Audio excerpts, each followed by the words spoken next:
Most of the time when I hear bassists take solos, it leaves something to be desired. Bassists naturally aren't exposed to the same melodic and harmonic duties of other instruments. Yes, we play pitches, which you could think of as melodies, and we also have harmonic responsibilities, mostly around the root. As a result of our role, we often lack the melodic sophistication of other instruments. Except drummers, of course. If you're anything like me, you might intuitively target the root note on chord changes. It makes sense. It's what we do. It's what we're supposed to do. We all do it. Roots, triads, arpeggios, these are the low-hanging fruit of soloing. This is also why you really sound vanilla. Sorry. It's time to take you to the next level with the symmetrical diminished scale. You might be asking, how do you use the diminished scale if you don't have a diminished chord? Just bear with me, we're getting there. The symmetrical diminished scale, or Messiaen's second mode of limited transposition, is a symmetrical scale that doesn't fit into the major and minor harmonic system. It's not derived from the common building blocks of Western harmony, which would be major scales, harmonic minor, or melodic minor scales. Instead, it's a mode of limited transposition, kind of like the whole tone scale, which means that when you play the scale across all 12 keys, at least 2 key centers will have the exact same notes. In other words, its transposability is limited.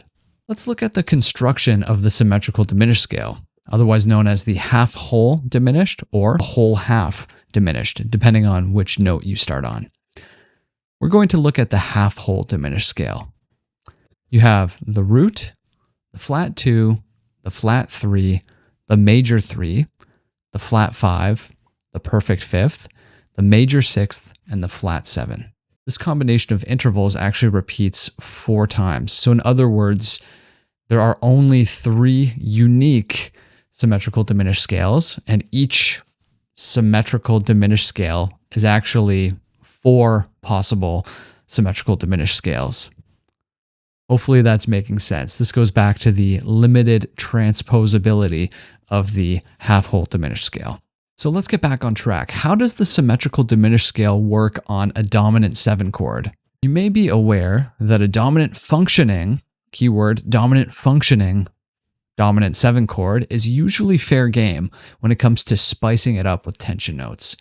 A common tension that people will add to emphasize the resolution is the flat 9 tension. This is where the symmetrical diminished scale shines in all its glory, because in this scale, we have the flat 9, we also have the major 3rd, the perfect 5th, and the flat 7. In other words, all the overt notes of a dominant 7 flat 9 chord.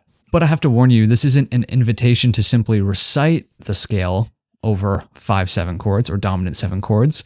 Like anything else in music, it should be done with taste and refinement. So here are 4 diminished ideas or motifs, or I hate to say the word licks, that you can use on a dominant function, dominant 7 chord.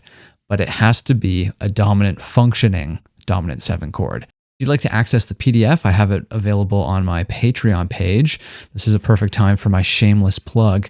Of course, applying licks in context is easier said than done. And to make the process easier to integrate this harmonic language into your own playing, I've developed an etude that you can access up on my Patreon page.